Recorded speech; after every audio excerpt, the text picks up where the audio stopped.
महाराष्ट्रामध्ये 160 जागा निवडून देण्याची हमी देणारे भेटले होते असा मोठा गौप्यस्फोट शरद पवारांनी केलाय। निवडणुकीपूर्वी 2 व्यक्ती भेटल्याचा हा गौप्यस्फोट शरद पवारांनी केला। शरद पवारांना विजयाची गॅरंटी देणाऱ्या या 2 व्यक्ती कोण होत्या याबाबत आता खळबळ आणि चर्चा सुरू झाली आहे। राहुल गांधी यांचा मदत घेण्यास नकार होता, जनतेचा कौल घेऊ असं पवारांनी म्हटलं। विधानसभेच्या निवडणुका जाहीर झाल्या त्याच्या आधी दिल्लीमध्ये मला काही लोक भेटायला, 2 लोक, त्यांची नावं पत्ते हे आता माझ्याकडे नाही आहेत, पण मी त्याचं लक्ष दिलं नाही।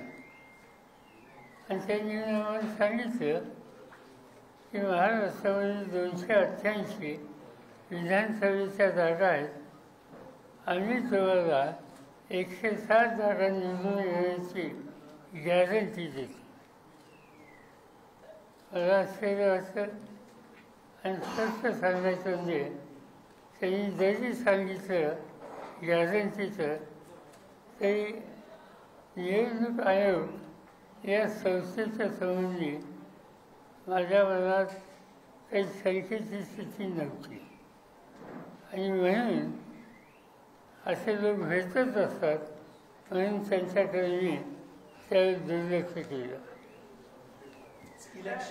आणि ते झाल्याच्या नंतर त्या लोकांची आणि राहुल गांधी यांची मी माहीत घालून दिली। त्या लोकांना जे काही म्हणायचं होतं ते राहुल गांधींच्या समोर म्हणलं, पण राहुल गांधींचं माझं मत या कामात आपण लक्ष देऊ नये, हा आपला रस्ता नाही, आपण लोकांच्याकडे जाऊ आणि लोकांचा पाठिंबा मिळेल कसा येईल हा निर्णय आम्ही घेतला आणि त्याकडे दुर्लक्ष।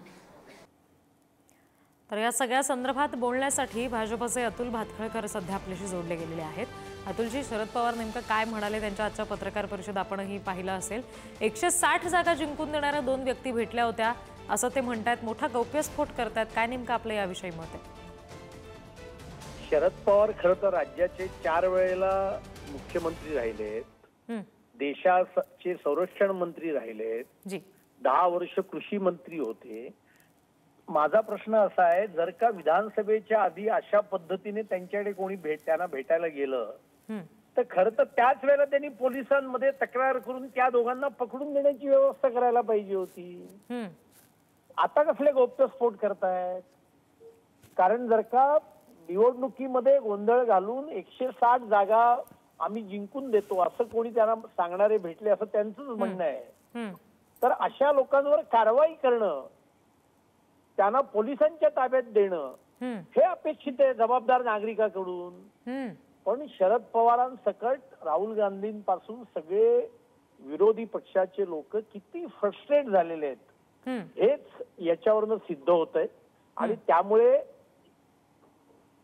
विधानसभेमध्ये भारतीय जनता पार्टी महायुती ही जिंकली, हे यांच्या अजूनही पचनी पडलेलं नाहीये। कर्नाटकात हे जिंकतात, हिमाचल प्रदेशमध्ये ते जिंकतात, लोकसभेमध्ये महाराष्ट्रामध्ये यांना काठावरचं का होईना पण त्यांना यश मिळतं, त्यावेळेला ईव्हीएम चांगली असतात।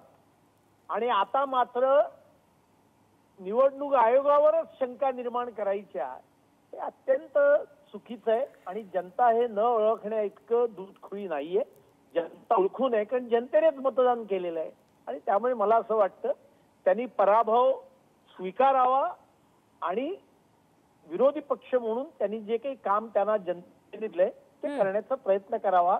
अशा संविधानिक संस्थांवर आरोप करणं आणि त्यांचं महत्व हे कमी करण्याचा हा जो प्रयत्न आहे हा निंदनीय अशा स्वरूपाचा प्रयत्न आहे। अतुलजी, आता तुम्ही पाहिलं असेल तर त्यांनी राहुल गांधींच्या नावाचा सुद्धा उल्लेख केला। त्यांनी असं म्हटलं की राहुल गांधींनी या सगळ्याला नकार दिला, ते म्हणाले की आपण लोकांचा कौल घेऊया म्हणून।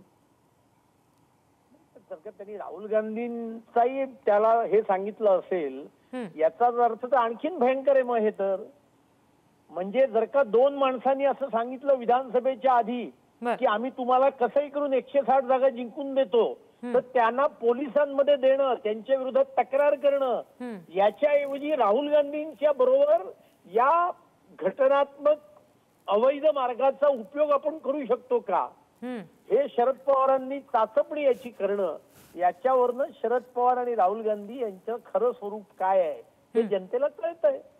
बर, अतुलजी धन्यवाद, तुम्ही सविस्तरपणे आमच्याशी बोललात, या सगळ्या संदर्भात आपलं मत व्यक्त केलं यासाठी.